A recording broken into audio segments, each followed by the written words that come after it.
Hello friends, my name is Masood. Today we shall discuss about a topic that what is HTTP.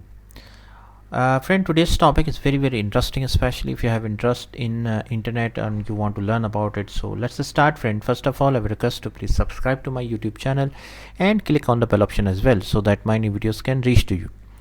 Friend, HTTP stands for Hypertext Transfer Protocol.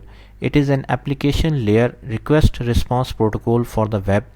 HTTP has a client-server architecture that enables the reliable transfer of resources between a web application server and a user agent, such as a web browser. User agent includes web crawlers, mobile applications, and other software that is used to access web resources.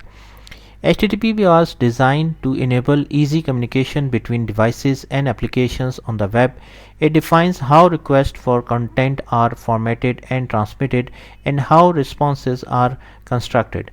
HTTP transmits content such as text, images, audio, and video using a suite of protocols called Transmission Control Protocol, Internet Protocol, etc. And HTTP has evolved. Each version has added new features and each perform some processes like managing connections differently. Like the main features of the HTTP are extensible. That means headers make HTTP extensible as client and server may agree to add any new field names and information to suit their needs. Stateless. Although it can, an HTTP server is not required to store any information between requests. This feature made early HTTP version stateless. Requests in version before HTTP 2 were made independently without any knowledge of what happened in previous request. HTTP was designed as a stateless model mainly for scalability. HTTP request can be routed to any server because the server does not need to maintain a particular state for a client.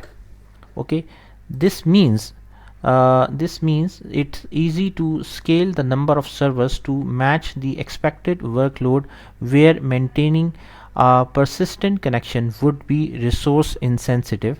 When it necessary to interact with a website in a progressive way, for example when online shopping, HTTP may use cookies, server-side sessions, URL rewriting, or hidden variables to enable stateful sessions. Therefore, workarounds are called stateful functions. Then connectionless.